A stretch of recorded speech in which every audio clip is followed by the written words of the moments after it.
Alors, bonjour à tous et merci de nous rejoindre sur cette nouvelle émission consacrée au spiritisme et à l'occultisme, qui est donc une quatrième émission autour de l'anthologie Belle Époque qui est actuellement sur Ulule et qui vient d'ailleurs de dépasser les 200%. Donc, on vous remercie beaucoup pour ce dynamisme de ces dernières heures. On est très très contents. Et donc, on a encore deux lives à vous proposer, celui-là et un autre donc, qui sera sur la folie plus tard et sur la psychiatrie. Donc aujourd'hui, on va voir une mode en fait qui traverse tout le 19e siècle, qui va beaucoup influencer aussi l'imaginaire fantastique qui va suivre au 20e siècle, avec Catherine, Aaron Judas et Andrea Delac. Donc je vais vous demander un peu de vous présenter tous. Bon, on va commencer par Aaron Judas, que vous connaissez sans doute en tant que lecteur des éditions Luciférine. Voilà, bonjour, bonjour à vous. Merci d'être là pour nous suivre sur ce live sur le spiritisme, l'occultisme, la démonologie. Donc, je suis auteur au Luciférine depuis quelques années déjà. J'ai participé à plusieurs anthologies. Sombre félin, Civilisation disparue, Nuit de Lorraine, Démons japonais. Voilà, une nouvelle aventure qui commence avec Belle Époque. Donc, j'ai écrit une nouvelle sur le spiritisme. Voilà, sur le spiritisme. J'ai mené une enquête sur le spiritisme. Et voilà, comme personnage principal de cette intrigue, vous vous douterez un petit peu du personnage. Voilà, c'est Allan Kardec. On va pouvoir parler d'Allan Kardec pendant ce live, mais voilà, je passe la parole à mes collègues. Donc Andrea également, qui avait participé sur une précédente anthologie aux éditions Luciférine, qui était Civilisation disparue, que nous retrouvons pour la Belle Époque. Exactement, donc moi c'est vrai que j'étais partie dans Civilisation disparue sur un texte sur l'Égypte, et c'est vrai que tout ce courant spiritisme, c'est à la fois basé sur les grands anciens auteurs, avant qu'on parle des grands anciens de Toulouse, mais c'est plutôt effectivement ce passage entre les mondes, et c'est vrai que c'est une époque où commence à apparaître, même si c'est déjà un peu apparu, ces notions de différents mondes, de mondes parallèles, et c'est vrai qu'il y avait ce côté très mondain aussi du spiritisme qui m'intéressait, et le fait que aussi c'était un grand sujet pour certaines arnaques. Donc c'était à la fois intéressant, même si finalement, on verra peut-être plus tard qu'il y a des courants américains et français qui n'étaient pas tout à fait pareils sur la même longueur d'onde sur le spiritisme. Et comme effectivement, moi je suis plus 19e anglais, j'ai tout de suite tapé à la porte de Catherine Oiseau pour qu'elle vienne me donner un coup de main, parce qu'elle a été beaucoup plus expérimentée sur la France et la France de la Belle Époque. Et donc, c'est une coécriture, notre nouvelle avec Catherine. Bonjour, moi je suis Catherine Loiseau. Je suis une petite nouvelle aux éditions Luciférine. Et comme Andrea le disait, en fait, elle m'a contactée en me disant ça te tenterait d'écrire un texte sur fantastique et spiritisme à la Belle Époque. Et j'ai dit allons-y. Et voilà, Andrea m'a contactée parce que j'écris pas mal de fantasy, mais aussi de steampunk. Et j'ai fait pour une de mes séries énormément de recherches sur la France de la Belle Époque. Voilà. Donc, ravie de t'accueillir avec nous, Catherine, et notamment d'accueillir un auteur qui est spécialisé sur notre sujet. Donc, la Belle Époque, comme on l'a vu, c'est une époque où on est on fait beaucoup d'expériences, on est un peu en crise spirituelle. Et là, on a le spiritisme qui est apparu, ça on va voir plutôt dès le XVIIIe siècle.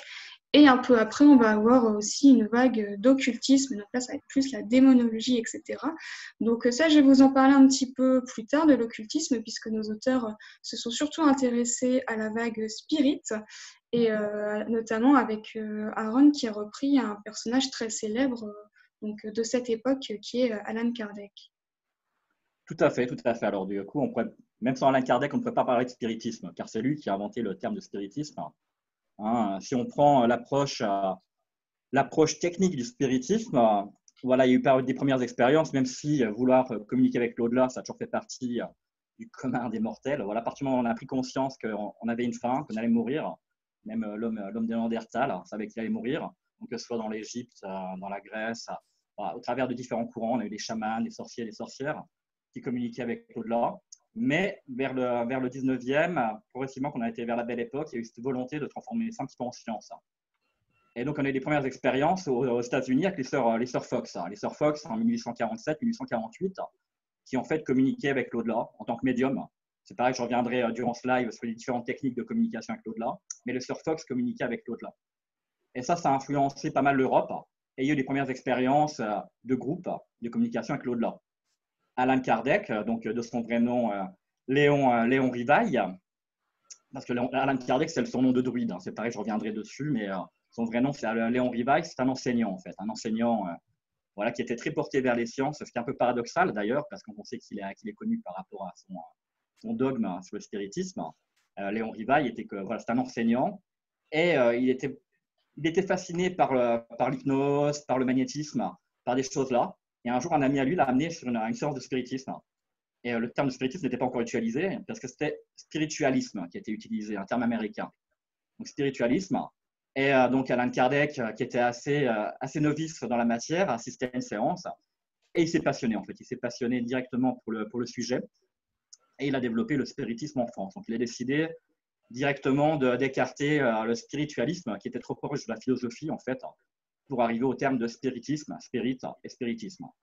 Donc voilà, ça c'est vraiment la doctrine d'Alan Kardec. D'ailleurs, je l'ai noté, la doctrine d'Alan Kardec, hein, qui est marquée sur sa tombe au Père-Lachaise.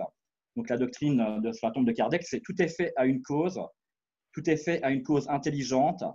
La puissance de la cause est en raison de la grandeur de l'effet. Voilà, donc Alan Kardec, vraiment, son principe, c'était de prendre le spiritisme comme une science. Il ne s'est jamais revendiqué en tant que médium. Voilà, il n'a jamais dit qu'il était médium.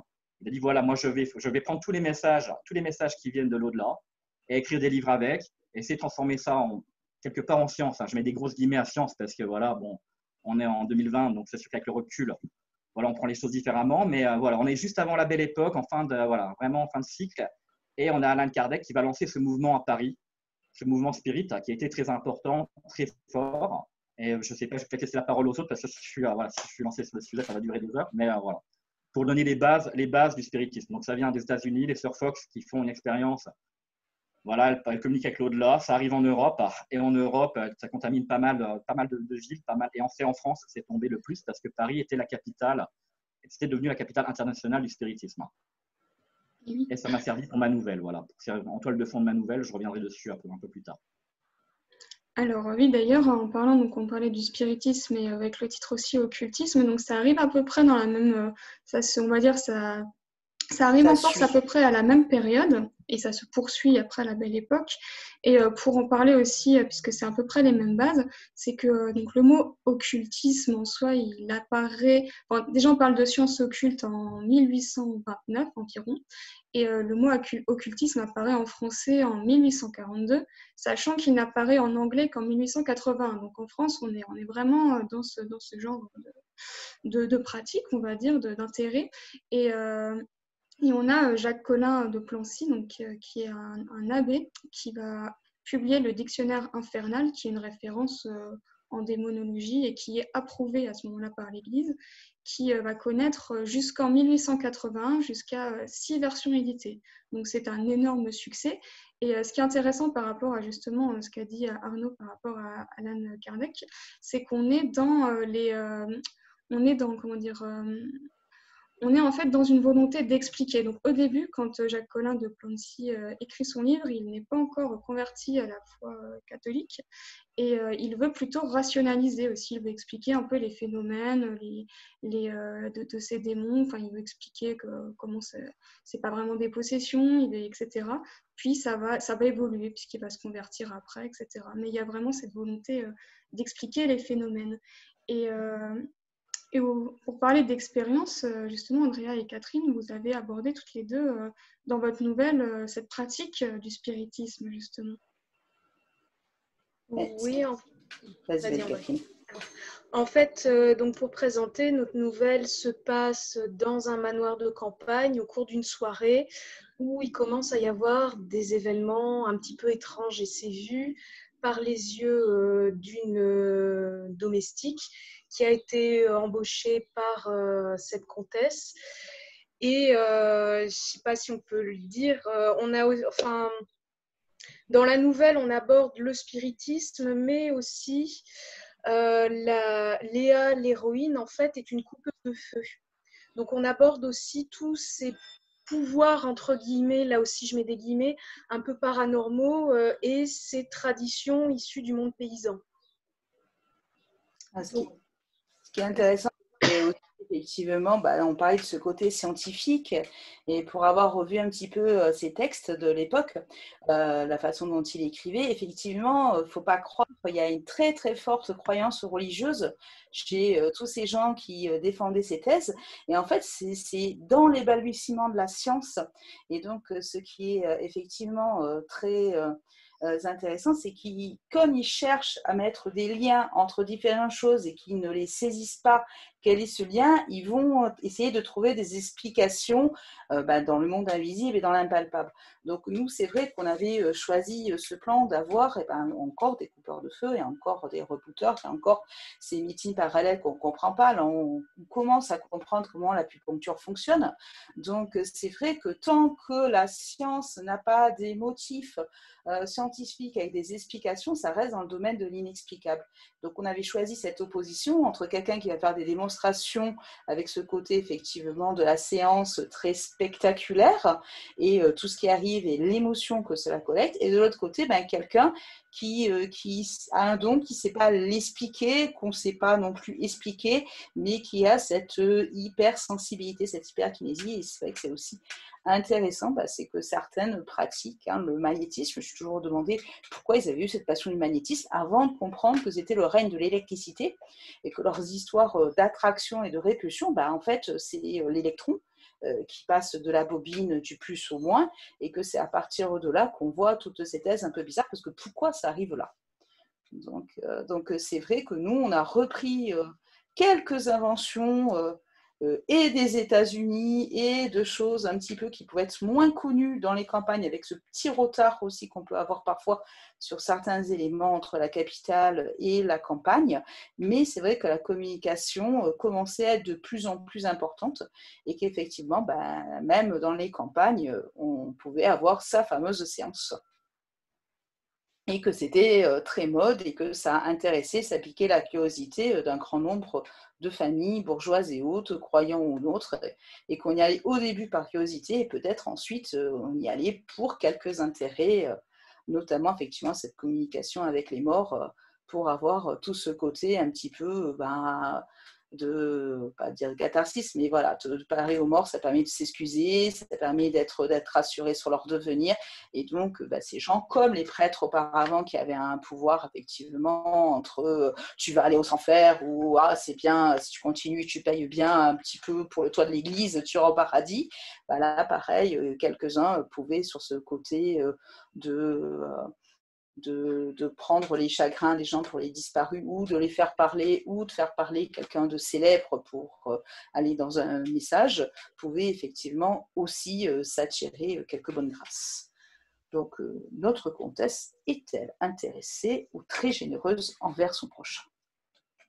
D'ailleurs, à ce sujet, dans les personnes célèbres qui pratiquaient le spiritisme, il y avait Victor Hugo notamment, qui, lui, espérait, il a toujours affirmé avoir réussi à parler à l'esprit de sa fille décédée, et ça a été vraiment un fervent pratiquant du spiritisme, comme en Angleterre, Conan Doyle, qui pourtant était un rationnel, qui dans les Sherlock Holmes finalement mettait en scène des techniques qui maintenant nous paraissent un petit peu désuètes, mais qui étaient vraiment à la pointe de la science quand il a écrit. Conan Doyle avait lui aussi un intérêt pour tout ce qui était spiritisme. Alors oui, je vais rebondir là-dessus. C'est vrai que Victor Hugo faisait partie des personnes qui ont suivi le dogme d'Alain Kardec. Lui et Victorien Sardou, enfin il y a eu pas mal de personnes, et ils suivaient ce qui s'appelait la revue Spirit. La revue Spirit qui a été créée par Alain Kardec. Il y a pas mal de personnalités, de grands auteurs français, et cette revue Spirit a perduré par-delà le 19e siècle, puisqu'elle existe encore.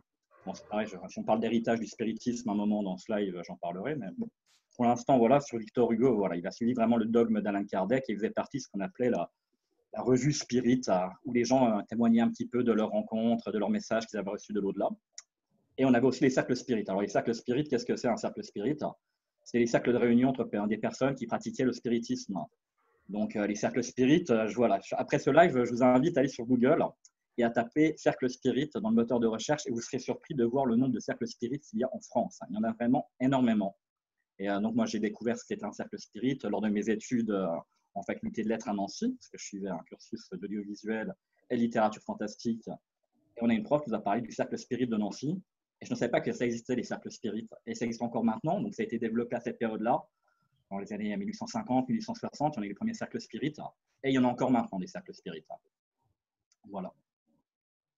Parce que c'est vrai que ce qui est très intéressant, c'est pour nous, avec le recul d'époque, c'est à la fois comment ça se passait. C'est-à-dire que moi, dans la partie recherche, c'était, mais bon, il faut tourner leur table. Mais oui, mais comment elle tourne finalement? Voilà, là, je relisais que les grands seigneurs favorisaient les alchimistes quand leurs caisses, elles étaient vides. Mais finalement, effectivement, ils arrivaient à transformer le plomb en or, parce que ça fait partie des fameuses sciences occultes. Bah oui, le secret s'est perdu, puisque c'est vrai que c'est le mouvement, surtout le mouvement de l'occultisme, cherchait aussi à cacher. Ça devait être à la fois connu de tous pour attirer l'attention, avoir une diffusion, un public, une bonne réception et pas avoir la prêtrise sur le dos. Et puis de l'autre côté, certaines choses devaient rester du secret de groupe, de la confidence de groupe, pour pas être connues. Et donc il y a ce fameux savoir caché, que même la science doit être cachée à ceux qui ne sont pas initiés, avec ce côté d'initiation qu'on peut retrouver dans d'autres voilà, dans d'autres cercles. Et donc, c'est vrai que bon, j'irai voir qu'est-ce que c'est les cercles spirites actuels, parce que d'après ce que j'ai compris, pour les tables, il fallait qu'elles soient légères, dans un beau bois, sur un bon parquet, qui tournait bien, avec des roulettes. Alors là, pareil, je peux rebondir parce que j'ai pratiqué le spiritisme avant d'écrire cette nouvelle. Dans mes jeunes années, voilà, j'ai pratiqué le spiritisme avec Guéridon, donc qui fait partie des méthodes qu'on a à cette période-là, que Allan Kardec a lancé en France, en Europe. Donc, on avait pratiqué avec un guéridon, c'est particulier parce qu'un guéridon, c'est à 3 pattes. Donc, ça bascule forcément d'un côté ou de l'autre à un moment donné. Et c'est comme ça qu'on communique, en fait, en faisant une séance de spiritisme. Donc, j'ai pratiqué il y a très longtemps. Mais voilà, donc c'était les trois méthodes au départ pour le spiritisme. Donc, on avait les médiums, donc c'est-à-dire les personnes qui recevaient les messages directement. Quand on faisait une séance, les personnes se prenaient les mains, comme on voit dans les films ou dans les illustrations. Donc, les personnes se retrouvaient autour d'une table et il y avait une personne qui canalisait justement ces messages de l'au-delà. C'est ce que faisaient les Sir Fox aux États-Unis. Et elles ont été accusées d'être des ventriloques, en fait. Et la plupart des personnes qui faisaient ce genre de séance étaient des ventriloques. C'est-à-dire qu'elles avaient des petites voix, elles réussissaient à faire 2 voix en même temps. Enfin, c'était très étrange. Mais c'est comme ça qu'elles se faisaient passer pour des messagers de l'au-delà. Après, on a eu donc les tables tournantes, donc les guéridons, tout ce qui était table à 3 pattes, donc qui permettait en tapant, en fait, il y avait un messager qui était à côté de la table qui prenait pour chaque coup les lettres de l'alphabet. Et voilà, et donc c'était assez long, mais c'était une méthode pour communiquer qui était peut-être la plus courante. Et après, donc la troisième méthode, c'était les psychographes. Alors les psychographes, le terme fait un peu peur. Le stylo. Les psychographes, c'était les personnes qui écrivaient, c'était avec l'écriture automatique. Donc elles prenaient un stylo, une plume, et elles se mettaient sur la feuille, elles recevaient les messages comme ça. Je crois que Victor Hugo, c'est ce qu'il pratiquait. Je ne suis pas sûr, mais oui. bon. Il me semble que les surréalistes pratiquaient cette méthode aussi du stylo. Donc voilà, ça s'appelle la psychographie. Donc voilà, psychographe. Et voilà, c'était les trois courants majeurs qu'on avait pour communiquer avec l'au-delà à l'époque. Et après, c'est joint à la photographie spirit. Je reviendrai dessus peut-être un peu plus tard. Mais on a eu la photographie spirit. Et justement, je place la photographie spirit dans ma nouvelle. Je trouvais ça intéressant, à savoir qu'Allan Kardec refusait d'utiliser la photographie spirit pour certaines raisons. Mais voilà, j'en parlerai un peu plus tard lors de ce live. C'est rigolo parce qu'avec Catherine, justement, on en avait parlé, on a voulu glisser un tableau dans ce cadre-là. Et puis, comme les nouvelles, il faut que tout le monde puisse avoir de la place. On était un peu réduits. Donc, finalement, puisque tout ça vient des États-Unis, notre comtesse aussi est revenue des États-Unis. Et notre tableau Spirit s'est transformé juste en un tableau avec une illusion d'optique. Donc, et effectivement, il y avait aussi la fameuse tablette qui se déplaçait, sur laquelle on pouvait avoir parfois des systèmes magnétiques un petit peu sous la table. Alors, c'est sûr que moi, avec mon côté un petit peu plus rationnel, je suis plutôt allée chercher comment est-ce qu'on truquait tout ça dans les recherches. Et effectivement, ce qui était intéressant aussi quand j'ai lu dans les recherches, c'est qu'il y avait ce côté que parfois on faisait survenir un événement parce que ça faisait plaisir à celui qui mettait en œuvre la séance et que c'était de bon ton de ne pas vouloir désobliger son hôte par une séance où il ne se serait rien passé. Plus, ce qui est toujours intéressant, c'est dans le l'aspect des foules, hein, c'est-à-dire qu'effectivement, parfois, l'intelligence individuelle cède quand tout le monde croit. Hein, c'est comme quand il y a un bruit d'explosion et qu'en fait, c'est un ballon et que tout le monde pense à un acte de terrorisme et que tout le monde s'en va en hurlant. Presque, il y en a deux qui se sont enfuis en hurlant. Et donc, c'est vrai qu'il y a aussi ce grand intérêt dans ces séances, c'est qu'elles sont collectives, qu'il y a souvent quand même beaucoup du monde, qu'il y a des femmes, qu'il y a des enfants. Donc, il peut y avoir des gens avec une allure un petit peu plus, pas émotive, enfin, c'était dans l'air du temps. Hein, il fallait être aussi un peu, un peu travailler ses allures. Et donc ça aussi, ça joue, je pense, dans l'ambiance de ces séances pour en faire des grands moments. C'est que le public, en plus du médium, etc., y avait un rôle pour rendre la soirée mémorable. Et ça aussi, c'était intéressant parce que je pense que ça a toujours, hein, moi pour avoir fait une partie de jeu de rôle où on était en pleine journée, en pleine pièce et que ça se passe mal entre moi qui fais le JDR et l'autre qui est le joueur et qui dit j'en invoque aux puissances et toutes les portes de la maison qui s'ouvrent, il y a eu un grand silence pendant quelques minutes. Et après, il a dit oh, je crois que je vais juste tirer les dés. Hein. Voilà. Donc oui, l'influence de groupe jouait beaucoup dans cette popularité et dans la réussite, sans doute, de pas mal de séances. On disait effectivement pour le côté compassionnel, si quelqu'un avait perdu quelqu'un de cher, ça pouvait faire du bien, comme les fameuses photos où très souvent c'était l'être cher qui était pris en photo en même temps que la personne ou des photos surajoutées. Et là encore, on est entre sciences, c'est-à-dire qu'on va utiliser une technique nouvelle de l'époque, encore pas très bien maîtrisée par les foules, parce que de nos jours, un montage de Photoshop, c'est la première question que tout le monde se poserait. Et à l'époque, non, c'était effectivement un peu plus de la nouveauté, c'était pas maîtrisé, et donc on ne savait pas comment ça se passait. Et comme on gardait quand même cette grande ouverture sur le monde spirituel ou sur le monde surnaturel, c'est nous, avec effectivement le recul scientifique, disons que c'est pas possible, mais pour eux, pourquoi pas, c'était presque le palpable, hein. Ce monde invisible, il était peut-être pas très loin de nous. On promettait les démons, on promettait des choses invisibles depuis tellement de temps que c'était ancré comme quelque chose de normal. Et ça, effectivement, comme Barbara m'avait conseillé un petit peu de regarder du côté de Papus pour l'occultisme, quand on lit, il était maître de Kabbale, il était effectivement, il avait fait des choses au niveau de la religion, de l'église, du nombre, de l'ésotérisme. Et là encore, on retrouve un petit peu ce côté spirituel avec ce fait que les morts ne sont pas loin, qu'ils ont des choses à nous dire, qu'ils ont des choses à nous conseiller, que peut-être peuvent-ils nous guider ou peuvent-ils peut-être nous en vouloir ou vouloir se venger. Et donc... Je pense en plus, au 19e, on voit niveau littérature qu'il y a quand même un intérêt pour tout ce qui est fantastique, occulte. Il y a eu toute la mouvance du roman gothique en Angleterre qui joue quand même beaucoup sur le cachet, le fantôme, le macabre. Il y a aussi toute la vision un peu romantique où on commence à parler, la nuit devient un petit peu moins effrayante, ça devient l'endroit où il va se passer des choses un petit peu étranges, mais on commence à avoir à la fois, on va dire, on a la religion qui est encore extrêmement puissante, qui gouverne la vie, parce que voilà, il faut aller à l'église, c'est inconcevable de ne pas être marié à l'église, de ne pas être baptisé, de ne pas avoir les derniers sacrements pour beaucoup. Et en même temps, on a les progrès de la science, on s'ouvre, on commence à avoir la photographie, les gramophones, la musique. On découvre quand même, pour beaucoup, on découvre le monde avec les journaux, la lecture qui se développe. Ça permet vraiment d'avoir une ouverture vers l'extérieur. Et on a aussi un petit peu, c'est aussi cette remise en question de la religion avec la science. Et on se demande toujours ces mondes cachés et ces phénomènes qu'on ne comprend pas, comment on peut les expliquer. Après, on sait aussi qu'il y a des superstitions qui sont toujours présentes.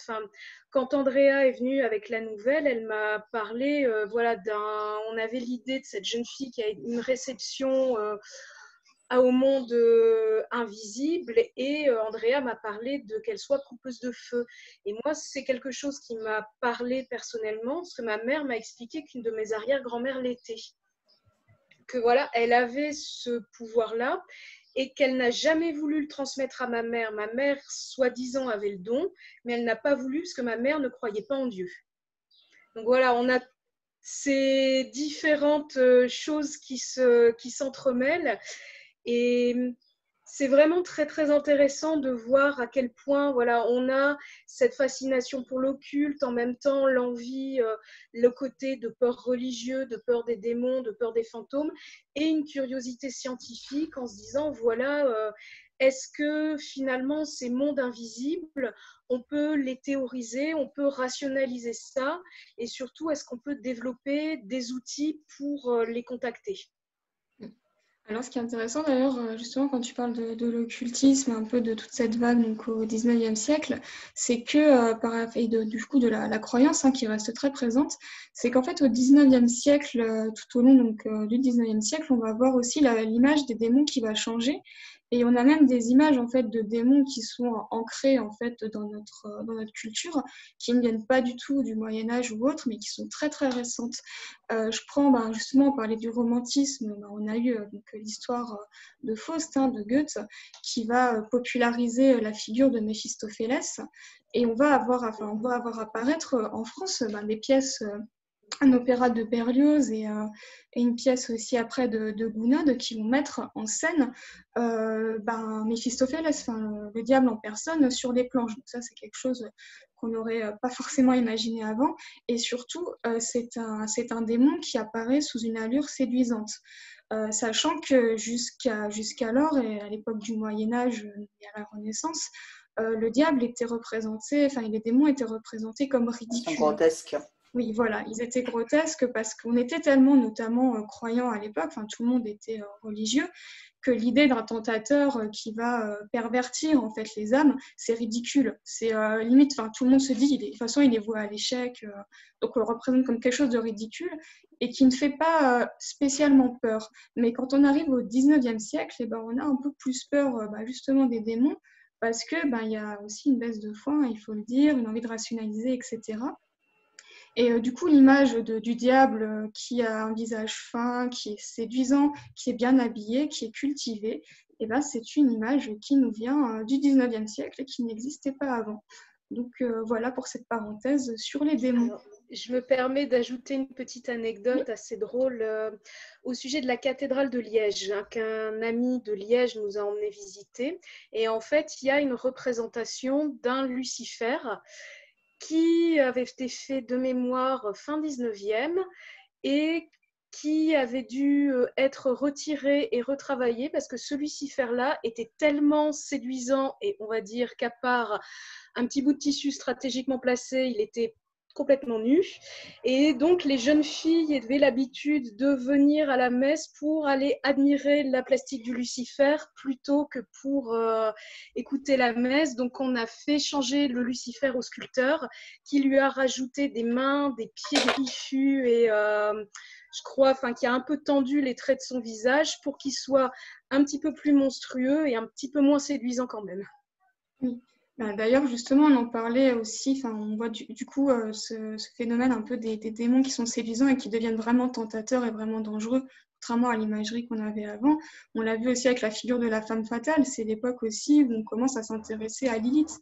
Avant, on n'avait pas de texte, là, on a eu beaucoup d'auteurs, de poètes qui sont mis à écrire des poèmes sur Lilith, de s'intéresser à cette figure donc de femme fatale un peu absolue qui n'existait pas avant. Donc on a les démons, les démones qui deviennent vraiment un peu qui deviennent populaires et qui deviennent tenter un peu les auteurs, les lecteurs et les spectateurs. Reste à savoir si c'est aussi en lien avec le côté politique, parce qu'on passe sur des républiques. Donc, effectivement, les figures tutélaires qui pouvaient jouer de leur physique, de leur séduction, et après mettre les gens dans la misère ou les filles en grossesse, c'est quelque chose que on taisait, mais qu'effectivement, sous la République, avec ce côté un peu égalitaire, il y en a beaucoup, on leur a coupé la tête. Donc, du coup, cette séduction du beau, du charmant, c'est peut-être aussi un peu comme dans les contes avec le chapeau rouge, un peu des mises en garde un petit peu plus modernes sur cette société des apparences. Hein. Oui, bien sûr, de toute façon, s'il y a une séduction possible qu'il n'y avait pas avant, il y a une explication historique et sociétale qui fait effectivement qu'on se méfie, enfin plus se méfier en fait des intentions cachées, hein, parce que c'est ça le démon finalement. Parce que pareillement, d'après ce que j'ai un tout petit peu vu, c'est aussi une période où le purgatoire va ressortir, donc cette zone un petit peu d'ombre pour expliquer à des gens qui n'étaient pas forcément mauvais, pourquoi est-ce qu'ils sont morts, ou le devenir des enfants en bas âge. Et donc ça aussi, ça va augmenter le côté spirituel, donc qui se met une zone de pénombre entre les deux extrêmes, et que c'est une zone qu'on va vouloir aussi un petit peu explorer. Hein. Voilà, donc c'est que tout devient plus ambigu et attire la curiosité. Et c'est quand même au sortir des guerres, bon, il y a eu beaucoup de guerres napoléoniennes, puisqu'on disait le spiritisme il va baisser avec la fin du Troisième Empire, l'occultisme il va continuer un petit peu, même si les deux peuvent continuer encore un peu de nos jours. Mais c'est vrai que c'était une période où on se remettait un peu des émotions, où il y avait eu pas mal de guerres. Et on cherchait un petit peu à la fois ses racines et puis à partir de l'avant avec ses sciences. Et je pense que c'est au niveau des découvertes que ça a fait que les gens ont tenté d'expliquer autrement tous ces faits. C'est le côté un peu, je suis désolée, je suis le côté un peu détective, c'est comment ont-ils fait pour y croire, hein. Après, il y a eu pas mal de trucages hein, sur tout ce qui était spiritisme, faut pas se leurrer. Hein, mais bon, comme tu le disais, ça s'est terminé en fait, enfin, c'est descendu progressivement, puisque la pratique du spiritisme a explosé, hein, littéralement, fin 19e, durant la Belle Époque. Et en 1917, le Vatican fait passer un texte où il interdit les séances de spiritisme pour tous les pratiquants, pour tous les chrétiens. Hein, on en parlait avant ce live, donc en 1917, ça marque une grosse coupure sur la pratique du spiritisme. Mais voilà, donc après, ça a perduré au-delà, mais c'est un petit peu plus voyagé en dehors de nos frontières. À l'heure actuelle, surtout en Amérique du Sud, on retrouve beaucoup de séances de spiritisme. L'Amérique du Sud, vraiment, ça cartonne là-bas. Et les Brésiliens viennent en pèlerinage sur la tombe d'Allan Kardec. D'ailleurs, ils appellent ça le Jérusalem du spiritisme, la tombe d'Allan Kardec. Donc, chez les Brésiliens, c'est très, très important. Mais voilà, donc on parlait de cette... En Amérique du Sud, ils ont quand même, enfin avec l'image de la mort, c'est pas du tout notre représentation. Donc peut-être qu'ils s'y retrouvent parce que c'est dans ce courant-là du surréalisme de chez eux qui n'est pas tout à fait le nôtre. Enfin, là, non, entre le chamanisme et le spiritisme, voilà. C'est différent parce qu'ils sont vraiment accrochés à la doctrine d'Allan Kardec hein, pour tout ce qui est Amérique du Sud. C'est vrai qu'il y a aussi eu pas mal de personnes du continent qui sont parties en Amérique du Sud qui ont amené cette doctrine-là avec eux. Et ils ont accroché à la doctrine d'Allan Kardec. Ils sont très proches de la religion aussi, ce qui est étrange. Mais voilà, donc ils ont mélangé les deux. Il y a cette foi très présente et ce côté très croyant par rapport au spiritisme, par rapport au message de la mort. C'est vrai que le spiritisme est la seule réponse qu'on peut apporter à ce qu'il y a par-delà la vie. Et donc, comme tu l'as évoqué, Andrea, il y a eu des drames. Il y a eu des drames au 19e, belle époque. Il y a eu beaucoup de guerres. Bon, il y a toujours eu des guerres, mais cette volonté de vouloir communiquer avec les défunts était très présente. Hein. Je le vois par l'intermédiaire de la photographie post-mortem. Photographie post-mortem, et s'est transformée en photographie spirit par la suite. Mais la photographie post-mortem, en fait, c'était de prendre un portrait d'une personne décédée. C'est souvent des enfants, parce que voilà, il y a eu beaucoup de jeunes enfants qui sont morts en 1900, enfin voilà, 19e siècle, belle époque, jusqu'à encore 40-50 ans. Voilà, le taux de mortalité chez l'enfant était très élevé. Les parents voulaient garder un portrait de l'enfant. Et quand on a inventé le daguerréotype, c'est plus pratique de faire un portrait. Voilà, donc on arrive avec le daguerréotype. Et la photo spirit a été inventée comme ça. C'est-à-dire que c'est une personne qui a voulu, c'était pas le portrait d'un mort, qu'il a voulu faire un autoportrait. Et cette personne, elle s'appelait, alors j'ai noté, William Mumler, donc un Américain encore. Il faut savoir que les modes, voilà, elles ont voyagé depuis très longtemps entre les États-Unis et la France et l'Europe. Et William Mumler a fait un autoportrait. Et en fait, sur les plaques, il y a eu un défaut sur la plaque et il y a eu le portrait du visage d'une jeune fille qui est apparue derrière lui. Et il trouvait ça très drôle, en fait. Il l'a montré à ses amis et ses amis ont été bluffés. Ils ont dit, oh, il y avait un fantôme, il y avait quelque chose avec toi. Et la supercherie a duré très longtemps puisque derrière, il a fait croire voilà, que vraiment, il pouvait prendre en photo les fantômes et les spectres. Alors qu'en fait, il mélangeait deux plaques dans son daguerréotype. Et il faisait deux images en une. Et il y a même la veuve d'Abraham Lincoln qui a été le voir dans son studio pour prendre une photo où Abraham Lincoln communiquait avec elle. Voilà. Les gens avaient besoin de pardon, de retrouver les défunts qui avaient disparu. Et voilà, donc cette mode de la photo spirit a duré. Alan Kardec l'a refusé. Il l'a refusé parce que pour lui, son enquête devait aller ailleurs. Mais voilà, dans ma nouvelle, moi, je suis allé à contre-courant. Dans ma nouvelle, il veut prendre une photo, il veut prendre des photos. Et c'est seulement après, à sa mort, que, en fait, dans la revue Spirit, et les cercles Spirit ont accepté de faire des photos Spirit. Et c'est pareil sur Google, on a plein de photos Spirit. C'est vrai que maintenant, quand on les regarde avec le recul, ça provoque un fou rire assez énorme, parce qu'on se rend compte de la supercherie assez rapidement. Mais voilà, Alan Kardec n'en voulait pas, et je pense à juste titre, parce que c'était un trucage assez violent. C'est comme les personnes qui faisaient apparaître des spectres dans la fumée. C'est un phénomène de foire, limite. Voilà, il y avait de la fumée, et les gens avec un projecteur, avec des lumières, ils apparaissent des fantômes comme ça dans la fumée. Et je crois qu'à l'époque, les personnes avaient besoin d'être rassurées par rapport à ce qu'il y avait après la mort. On s'éloigne progressivement de la religion, même si elle est présente. On s'éloigne progressivement au 19e, à la Belle Époque. On va vers des choses différentes. D'ailleurs, dans les différents lives qu'il y a eu sur la Belle Époque, je crois que le thème de la religion est venu à chaque fois, que ce soit sur les monstres de foire, les femmes ou autre. La religion est un pilier central vraiment qui est en train de pencher, en train de vaciller. Et on a pas mal de récits, pas mal de choses, de sciences, de pratiques qui vont aller autour de ce pilier qui est en train de vaciller, ce pilier de la foi. Et donc les gens vont se tourner vers l'occultisme, vers le spiritisme, pour essayer d'avoir des réponses. Et surtout, on a ce côté où l'individu se retrouve un peu au centre de l'échiquier et va chercher des réponses, et voilà, avec des sciences qu'on va lui offrir, dont le dogme spirit, et qui va évoluer progressivement. Mais voilà, on est sur des bases qui aujourd'hui nous font rire, c'est évident, parce que quand on imagine des apparitions fantomatiques ou autres. Mais quand on regarde le cinéma, un film comme Paranormal Activity, qui a fait un carton au cinéma il y a ça quelques années, qui est une daube finie d'ailleurs, ce film, il ne se passe rien. Voilà, c'est des images, c'est des apparitions sur une webcam. Comme quoi, on pense être très éloigné de cette période-là, mais on y est encore, c'est encore très présent, ce besoin de savoir qu'est-ce qu'il y a après la vie. Et de se faire peur. Se faire peur, voilà. Je ne sais pas si… En fait, c'est un mélange, comme tu l'as dit toi-même, Andrea, on est en mélange entre l'enquête, dire je veux savoir, je veux comprendre, et avoir peur.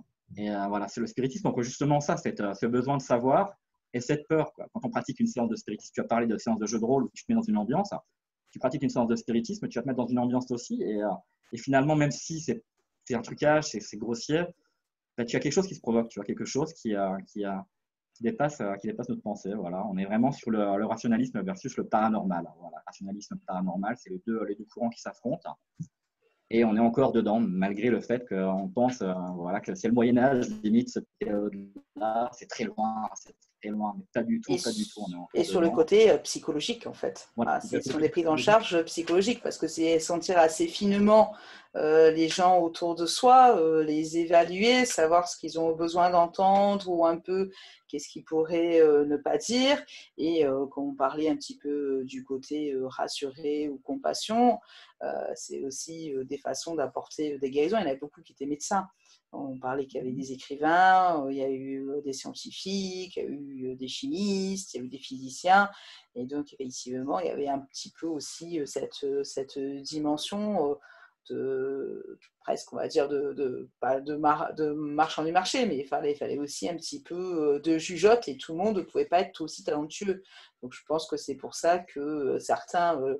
entre guillemets, charlatans, s'en sortaient très bien, parce qu'ils avaient très très bien évalué les effets sur les spectateurs, et que ça demandait aussi beaucoup de maîtrise, peut-être de jeux de théâtre, peut-être de choses. C'était des gens à la fois qui y croyaient, à la fois talentueux, à la fois des gens qui maniaient un petit peu avec finesse. Et puis il y a eu beaucoup d'artistes. Donc, les artistes, toujours un pied entre deux mondes, ou un trouble psychiatrique pas forcément notifié par la société. Mais effectivement, on a, que ce soit les tableaux, que ce soit effectivement la musique ou la peinture, beaucoup c'est cette évocation de ces périodes. Et quand le public n'arrête pas de nous dire « Ah, vous faites de la science-fiction, c'est un genre pour gamins, il n'y a jamais eu de grand », c'est là qu'on va leur sortir les Victor Hugo, les Peaux de chagrin, les Montpassin, etc., pour leur dire non, ça a déjà été fait. Et avant de citer l'Iliade de l'Odyssée, qu'on va dire que c'est le plus ancien, on va toujours citer ce 19e pour se baser, pour dire non, on est dans un courant littéraire ancien, ancré, tenu par des grands, nous sommes la nouvelle génération, nous avons du talent, on reparlera de nous dans 40 ans, voilà, il faut y croire, mais de ce côté-là, effectivement, ces grands médiums, c'était peut-être des psychologues avant l'heure. Tout à fait, tout à fait. Je pense qu'ils canalisaient pas que les énergies de l'au-delà, si on veut y croire. Après, libre à chacun d'y croire s'il veut, mais tu as très bien révélé la chose. Voilà, c'est à 90 € une séance d'un psychiatre non remboursée par la Sécu, peut-être que la séance de spiritisme où on invitait le spirit à manger avec un bon poulet, c'était déjà très très bien. Très efficace peut-être déjà à l'époque. Effectivement, tu allais chez quelqu'un, chez un médium, et puis voilà, il te rassurait par rapport à tes parents, tes grands-parents qui décédaient, tes frères et sœurs. Voilà, il pouvait te dire non, tout va bien, tu es quelqu'un de très bien, parfait. Malgré l'arnaque, voilà, ça rassurait les personnes, hein, mais voilà, c'est assez surprenant de voir que voilà, cette tradition a voulu s'orienter vers une science, parce que quelque part, c'est impossible de prouver les choses, impossible. Voilà, c'est la preuve. La preuve. Quelle est la preuve que ça existe et que c'est possible? Donc, ils ont tout essayé. Hein. Ils ont essayé les voies de l'au-delà, les messages, l'écriture automatique. Et quelque part, ça peut rejoindre la psychiatrie, tu l'as très bien dit. Voilà, par rapport aux malades, aux maladies ou autres, on ne sait pas, mais c'est toujours actif aujourd'hui. Hein. Enfin, justement, d'ailleurs, j'avais lu que ces dernières années, il y avait une vague, on appelle des exorcistes. Ils sont débordés, notamment pas qu'en Amérique en fait, un peu partout. Enfin, en tout cas, dans les pays occidentaux, on va dire, les prêtres exorcistes sont même débordés de demandes. Et donc, forcément, il y a encore beaucoup de gens qui cherchent un genre d'apaisement et de paix, dans la spiritualité, dans le côté un peu les peurs de démons, d'invocations, de fantômes, etc. C'est très, très encore ancré. Catherine, oui, tu penses? Il y a énormément de chasseurs de fantômes aussi, et justement, je rebondis sur le côté scientifique. C'est que, on y croit pas, mais c'est des gens qui ont certains ont limite une démarche scientifique, c'est-à-dire qu'ils travaillent avec des enregistrements, ils essaient de regarder tout ce qui est température, etc. Et moi, c'est vachement intéressant parce que quand j'étais tombée sur ces émissions-là, au départ, pour moi, le chasseur de fantômes, c'était plutôt le médium, le spirit, quelqu'un plutôt du côté spirituel, en connexion avec un monde invisible.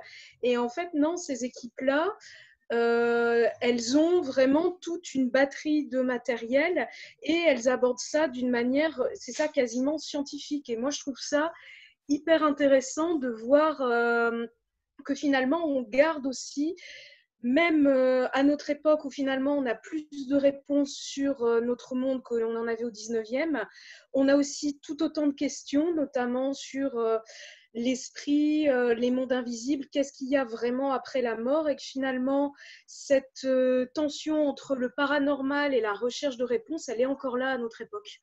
Tout à fait, tout à fait.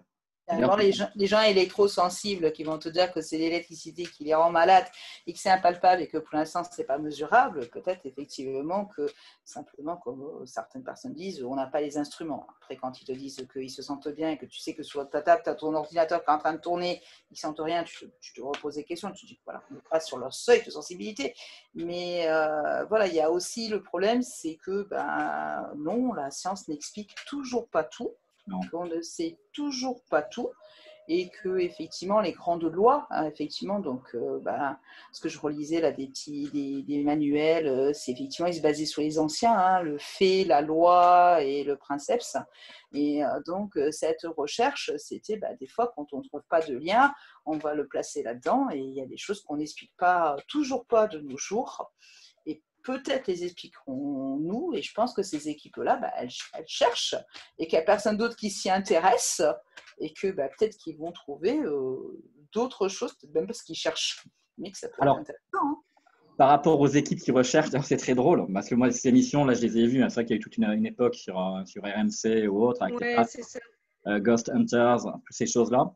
C'est très marrant de voir qu'ils utilisaient, même tu parles d'équipe technique, hein, c'est vrai qu'il y a de la technologie on a toujours besoin de la technique, tu vois, pour justifier un peu la recherche, que ce soit le 19e, belle époque ou même maintenant, on va utiliser les appareils qu'on a autour de nous pour dire attention, il y a présence d'esprit. Alors à l'époque, dans les années 80-90, on utilisait des cassettes magnétiques pour enregistrer des messages qui venaient d'au-delà.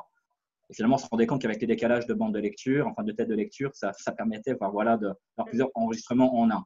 Ces équipes comme TAPS, ils ont toujours quand même globalement au sein de leur équipe, même si c'est des techniciens, ils ont un médium ou un spirit avec eux, justement pour dire je sens des vibrations, je sens des ondes, je sens quelque chose. Et je prends l'exemple de TAPS, parce que ça fait partie des équipes de recherche les plus connues. Et bien, ils ont fait une arnaque. Ils ont voulu faire bouger une chaise et ils se sont fait avoir parce que sur une image, on voyait qu'il y avait une ficelle ou je ne sais plus trop quoi qui tirait la chaise. Et donc, même maintenant, il y a quand même voilà, on va faire dans le grandiose. On a besoin du grandiose comme au 19e, à la belle époque, de dire voilà, regardez, on a la preuve, on a quelque chose. Moi, je fais de la vidéo, j'ai fait des tournages dans des lieux d'urbex, des endroits très inquiétants. Et je peux t'assurer qu'au dérochage, sur certaines images, oui, il y avait des choses. Il y a des trucs qui bougent, des machins. Tu dis voilà, c'est le vent. Eux, ils sont très très forts pour vraiment faire monter la tension. Et on revient sur le côté théâtral et dramatique du spiritisme. C'est que voilà, ils arrivent avec 3-4 images à monter des trucs absolument en épingle. C'est des moments, juste quelque chose qui bouge, ils entendent un bruit et des moments on dit oui, ça c'est flippant, ok, puis d'autres moments on dit non mais mec, là t'es dans une forêt, et oui, il y a du bruit la nuit, c'est normal. Exactement. Si tu es vraiment dans un entre-deux où je pense qu'il y a quelque part, il y a quelque chose, il y a l'inexplicable. Et l'inexplicable, encore heureux qu'il a pour nous en tant qu'auteurs, nous permettre d'écrire. Que le jour où on expliquera l'inexplicable, je ne sais pas si notre imaginaire il pourra continuer à perdurer parce qu'on est là à raconter des histoires. Justement, on est dans cette part d'ombre, cette petite part d'ombre entre le rationnel et le paranormal, où on va se mettre pour raconter nos histoires, essayer de donner un peu de profondeur à nos récits. Et voilà, pour inquiéter un petit peu le lecteur. Mais le jour où on expliquera ce qui est inexplicable, bon, bah voilà, je pense qu'il y aura beaucoup de choses qui perdront d'intérêt, mais on n'y arrivera certainement jamais. Donc voilà, tout ce qui est spiritisme, occultisme, démonologie, je pense que ça a vraiment encore de beaux jours devant eux. Tous ces courants-là, ils ont vraiment un avenir devant eux. Mais voilà, faut pas regarder avec dédain toute cette période du spiritisme, des tables tournantes, des médiums, parce que finalement, on est encore assez proche, hein, même si on utilise une technologie qui est différente. Tu parlais d'appareils qui mesurent la température. Ils se sont rendus compte que quand la température baissait, c'est qu'il y avait peut-être la présence d'un esprit, d'un fluide glacial ou ce que tu veux. C'est pareil pour les orbes qui traversent un objectif. À l'époque, c'était les photos. Donc, bon, un orbe, ça peut être un insecte. Enfin, tu as 10 000 raisons d'y croire, 10 000 raisons de ne pas y croire. Voilà, on est dans un juste milieu. Et c'est là qu'on a notre part, nous, en tant qu'auteurs, justement, pour raconter nos histoires et essayer de faire voyager les lecteurs vers des mondes inconnus. Et surtout de créer des ambiances, parce qu'il faut effectivement que le lecteur, quand il va découvrir les textes et les anthologies, lui aussi, il a sa part de pouvoir rentrer, de se mettre dans de bonnes conditions, un petit coin bien tranquille, la bonne lumière, bonne lecture, au calme, de se mettre dans sa propre ambiance, parce que effectivement, nous aussi, on est des monteurs de spectacles, hein, et donc on lui promet beaucoup. Voilà, il faut juste qu'il nous accueille dans de bonnes conditions pour qu'on l'amène. Et puis lui aussi, il a sa petite part de je veux voir où ça va cette histoire. Donc voilà, c'est ce qu'on a essayé un petit peu de lui promettre, de l'emmener dans cette ambiance, même s'il a ce recul de moi, je vais au 21e siècle et là, vous me parlez d'un temps. Voilà, ça c'est plus que les modes batants, là, c'est les moins de 200 ans ne peuvent pas connaître. Et c'est vrai que cette part 19e, à la fois, elle nous fascine parce qu'elle revient à cette mode pour son élégance, pour cette façon de vivre, pour ce début de détachement, hein, qui vraiment signifie un petit peu notre côté moderne, mais à la fois on a toujours ce décalage. Oui, moi je suis d'accord, il ne faut pas les regarder, il faut toujours essayer de se repositionner quand on lit les textes de cette époque, dans cette époque. C'est pour ça que c'est pas mal ces lives, parce que ça permet de remettre les points sur comment les gens pensaient à ces époques-là, que croyaient-ils, pas avoir de jugement de valeur sur ceux qui y croyaient, c'est leur éducation, c'est les connaissances de l'époque, voilà, qui faisaient beaucoup, et que, ma foi, on a bien de la chance qu'eux soient passés par là pour que nous, on ait eu des réponses et puis d'expérimenter un petit peu ces ambiances qui nous manquent, hein, peut-être un peu cette naïveté qu'on n'a plus. Voilà, et effectivement, ce regard toujours d'un petit peu de chercher ce qu'il y a derrière tous ces personnages. Tout à fait, puis c'est vrai que justement à la belle époque, c'est un peu comme une sorte d'enfance pour nous finalement, puisque c'est le moment où tout n'est pas encore découvert, mais soudain un monde de possibles nouveaux s'ouvre. Et du coup, je pense notamment par rapport à l'occultisme et surtout au spiritisme, qu'aujourd'hui c'est toujours présent, mais mais je dirais que la population qui s'y intéresse a changé. Enfin, notamment puisque, comme on l'a dit, hein, c'est à l'époque du 19e siècle, c'est plutôt quelque chose, on est vraiment dans les milieux mondains, on a des médecins, des scientifiques, et c'est pas, on se dit pas que c'est spécialement un illuminé, enfin, on se dit peut-être qu'il va trouver quelque chose. Aujourd'hui, un scientifique qui s'intéressera à ça, on va être un peu plus sceptique, et peut-être que c'est aussi quelque chose qui s'est plus ancré dans les classes populaires, qui, je pense, à l'époque à la belle époque, était peut-être trop occupé, étant plutôt dans les classes laborieuses pour faire des séances spirites et autres. Et encore, il signalait quand même que ça s'était beaucoup diffusé quand même dans les campagnes, parce qu'il y avait, mais que ça prenait moins bien parce qu'il y avait déjà toutes les superstitions locales qui avaient un petit peu moins de place. Voilà. Donc, il y avait un petit peu moins de place pour faire cet apport supplémentaire par rapport à ce qu'il connaissait. Et c'est vrai qu'il disait que c'est la même période, en fait, le spiritisme qui a évolué que l'homéopathie.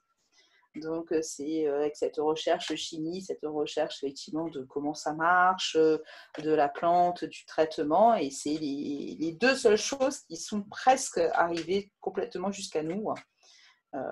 Et qui date de cette époque de rechercher des médecines parallèles. Et il n'y a pas plus qu'en ce moment la recherche chez les gens que je suis. Donc chez les gens, d'autres médecines que les comprimés ou autres pour se sentir bien. Donc ça reprend, voilà. Tout, c'est toujours pareil, c'est quelle est la personne qui vous reçoit.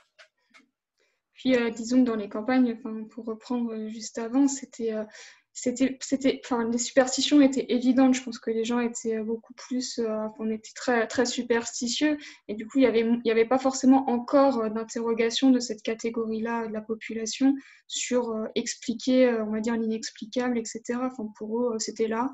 Je pense que c'était plus, l'interrogation n'était pas encore vraiment venue chez eux. Ça leur faisait peur aussi.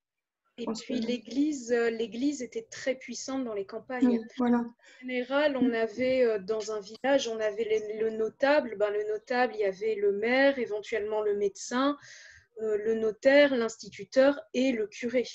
Et c'est aussi pour ça, je pense que le spiritisme s'est beaucoup plus développé dans les milieux mondains où l'Église avait quand même moins de pouvoir, parce que même s'il y a eu quelques prêtres qui ont pratiqué le spiritisme et qui ont notamment aidé des personnes en deuil à essayer de communier avec les esprits des disparus, comme Aaron l'a dit, assez rapidement, l'Église y a mis le haut là et a fini par l'interdire. Donc, c'était quand même quelque chose qui n'était pas extrêmement bien vu par l'Église. Il faut aussi voir que le spiritisme avait besoin de têtes pensantes. Et ces têtes pensantes, je suis désolé, ça va peut-être choquer certaines personnes, mais je vais faire un lien avec les sectes. Et en fait, ces espèces de gourous qui étaient là à gérer leur dogme spirit, et à dire on a besoin de crédibilité, ils allaient chercher ça dans les cercles mondains. C'est-à-dire qu'ils allaient chercher des Victor Hugo, des auteurs, des scientifiques pour dire voilà, regardez, j'ai raison.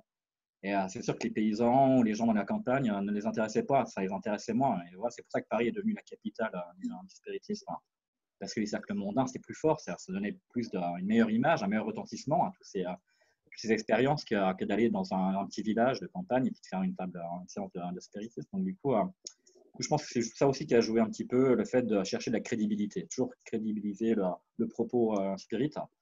Et par l'intermédiaire de la revue Spirit, par l'intermédiaire des cercles. D'ailleurs, les cercles Spirit, on peut rapprocher ça un petit peu à la franc-maçonnerie, se dire, c'est un cercle fermé de personnes qui ont pratiqué une science semi-autorisée, semi-interdite, voilà, et il y avait ce côté un petit peu fou, un petit peu dangereux. Et non, je pense que c'était plus intéressant pour les personnes qui dirigeaient ces cercles de faire ça dans le milieu, dans le milieu des villes, dans le milieu mondain. D'ailleurs, il y a une explosion des sectes ésotériques au XIXe siècle. Il y en a énormément qui arrivent et qui sont très influentes dans l'ombre. Donc c'est vraiment un phénomène qui se développe énormément. Et puis voilà, je pense qu'on va pouvoir conclure parce que là, mine de rien, ça fait 1 heure déjà qu'on parle. Merci beaucoup. Enfin, c'est une belle émission, très très intéressante et ça fait vraiment plaisir de voir que vous avez autant de choses à partager et qu'on pourrait sans doute tenir encore une bonne demi-heure, mais là, on va devoir s'arrêter là. Si vous voulez en savoir plus, en apprendre plus sur le spiritisme, l'occultisme, découvrir les textes des auteurs, donc n'hésitez pas à rejoindre la campagne Ulule de l'anthologie Belle Époque, où vous aurez les textes des auteurs et des textes complémentaires, donc avec des informations qu'on a pu dire dans le live, mais aussi des nouvelles. Et donc je vous souhaite à tous une bonne soirée. Bonne soirée.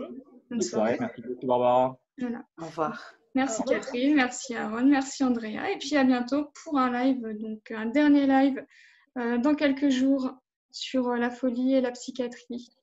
Au revoir. Au revoir. Au revoir.